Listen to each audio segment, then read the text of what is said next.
Hello साथीहरु, यहाँहरुलाई स्वागत छ नयाँ भिडियोमा।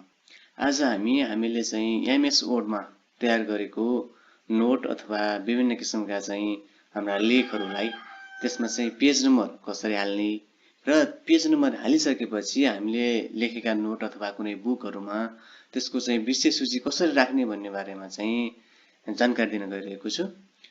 यदि च्यानलमा नयाँ हुनुहुन्छ भने च्यानललाई सब्स्क्राइब गर्न नभुल्नुहोला र भिडियो कस्तो लाग्छ त्यस्तै प्रतिक्रिया दिन नभुल्नुहोला। सुरु गरौँ आजको भिडियो।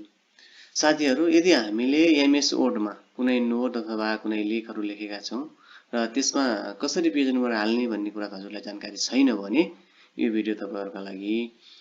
हामीले तयार गरेको नोट अथवा कुनै लेखमा हामीले पेज नम्बर हाल्नको लागि सर्वप्रथम हामीले यहाँ तपाईले देख्न सक्नुहुन्छ, यहाँ इन्सर्ट लेखेको छ। यो इन्सर्ट लेखेको चाहिँ हामीले अप्सनमा क्लिक गर्नुपर्छ।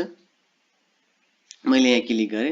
यसमा हामीले क्लिक गरिसकेपछि तपाईले यहाँ चाहिँ साइडमा देख्न सक्नुहुन्छ, यहाँ पेज नम्बर लेखेको चाहिँ एउटा अप्सन देखा पर्छ। मैले यसमा चाहिँ क्लिक गरे। यसरी तपाईले यसमा क्लिक गरिसकेपछि तपाईले चाहिँ टपमा पेज नम्बर राख्ने हो अथवा चाहिँ बटममा पेज नम्बर राख्ने हो। यहाँ चाहिँ अप्सन देखिन्छ। तपाईले चाहिँ जुनमा पेज नम्बर राख्न खोज्नु भएको हो त्यसमा चाहिँ तपाईले यहाँ क्लिक गर्न सक्नुहुन्छ। मैले चाहिँ बटममा पेज नम्बर राख्न खोजेको छु, त्यो कारणले गर्दाखेरि चाहिँ मैले यो बटन अफ पेज भन्नेमा चाहिँ मैले क्लिक गरे। यसरी क्लिक गरिसकेपछि तपाईले चाहिँ यहाँ विभिन्न किसिमका अप्सनहरु देख्न सक्नुहुन्छ अथवा विभिन्न किसिमका डिजाइनहरु देख्न सक्नुहुन्छ।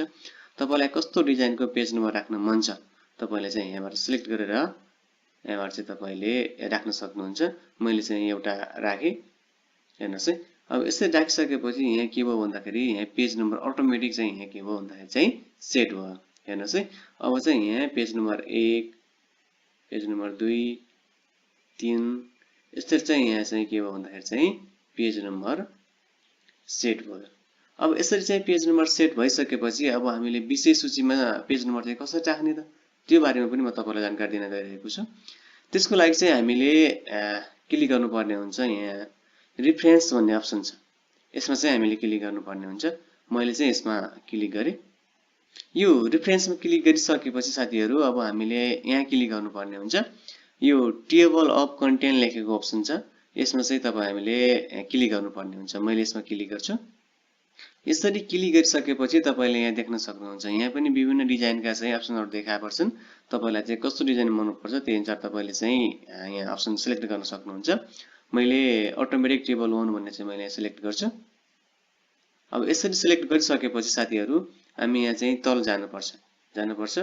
जुन च्याप्टर 1 एनिमल टेक्सोनोमी लेखेको छ यसलाई चाहिँ मैले यसरी सिलेक्ट गर्छु। यसलाई सिलेक्ट गरिसकेपछि मलाई यहाँ तपाईले यहाँ देख्न सक्नुहुन्छ एड टेक्स्ट भन्ने अप्सन छ। तपाईले देख्न सक्नुहुन्छ एड टेक्स्ट भन्ने अप्सनमा चाहिँ मैले यहाँ क्लिक गर्छु। क्लिक गरिसकेपछि मैले यसलाई के गर्छु भन्दाखेरि चाहिँ यो लेभल 1 भन्नेमा चाहिँ मैले यसलाई राख्छु। त्यसपछि तपाईले चाहिँ यहाँ अर्को एउटा यहाँ क्वेशन छ, मैले यो क्वेशनलाई यसरी चाहिँ सिलेक्ट गरे। सिलेक्ट गरिसकेपछि एड टेक्स्ट भन्नेमा जान्छ फेरि पनि, अनि मैले यसलाई के गरे भन्दाखेरि चाहिँ लेभल 2 भन्नेमा चाहिँ क्लिक गरे। यसरी त्यसपछि फेरि चाहिँ मैले यहाँ क्वेशन नम्बर 2 लाई यसरी चाहिँ सिलेक्ट गर्छु। त्यसपछि एड टु टेक्स्ट सम्म गएर चाहिँ मैले लेभल 2 मा सिलेक्ट गर्छु। यसमा के हुन्छ भन्दाखेरि चाहिँ हामीले जुन यो मेन हेडिङ हुन्छ त्यसलाई चाहिँ हामीले लेभल 1 मा राख्नुपर्छ। त्यसपछि चाहिँ त्यसपछिको अर्को साइड हेडिङलाई चाहिँ हामीले लेभल 2 मा राख्नुपर्छ र त्यसभित्र पनि अर्को कुनै हेडिङ छ भने त्यसलाई चाहिँ हामीले लेभल 3 मा राख्न सक्छौं। त्यसपछि मैले फेरि चाहिँ यहाँ अर्को क्वेशन सिलेक्ट गर्छु। सिलेक्ट गरेर चाहिँ मैले फेरि एड टु टेक्स्ट मा गएर लेभल 2 मा राख्छु। हेर्नुस् है, यसरी तपाईलाई चाहिँ कतिवटा यहाँ चाहिँ क्वेशनहरु छन्, कतिवटा चाहिँ तपाईका चाहिँ यहाँ हेडिङहरु छन्, यी सबैलाई तपाईले चाहिँ सिलेक्ट गरेर लेभल 1 र लेभल 2 मा तपाईले राख्न सक्नुहुन्छ। यसरी राखिसकेपछि तपाईको यहाँ चाहिँ जुन सुरुमा हामीले चाहिँ यहाँ क्लिक गरेको एउटा अप्सन आएको थियो कन्टेन्ट भन्नेमा आएको थियो, तपाईले चाहिँ यसमा क्लिक गर्नुपर्ने हुन्छ। यसरी क्लिक गरिसकेपछि तपाईले साथीहरु यहाँ देख्न सक्नुहुन्छ अपडेट टेबल भन्ने चाहिँ अप्सन तपाईले देख्न सक्नुहुन्छ। हेर्नुस् है, यहाँ चाहिँ अपडेट टेबल भन्ने अप्सन छ, मैले चाहिँ यसमा क्लिक गर्छु। ल हेर्नुस् है, यसरी क्लिक गरिसकेपछि हेर्नुस् त यहाँ चाहिँ अगाडि हामीले राखेका जुन हेडिङहरु थिए, जुन सब टाइटल थिए, तीमा चाहिँ भएको पेज नम्बर अटोमेटिक रूपमा चाहिँ यहाँ आएर सेट भइसकेको छ। हेर्नुस् है, च्याप्टर 1 मा चाहिँ एनिमल टेक्सोनोमी भन्ने चाहिँ पेज नम्बर 3 मा छ भनेर यहाँ देखायो। ल हेर्नुस् है, यहाँ चाहिँ एनिमल ट्याक्सोनोमी चाहिँ हेर्नुस् है, यो पेज नम्बर 3 मा चाहिँ एनिमल ट्याक्सोनोमी चाहिँ छ। यो क्वेशन नम्बर 1 चाहिँ पेज नम्बर 3 मा छ।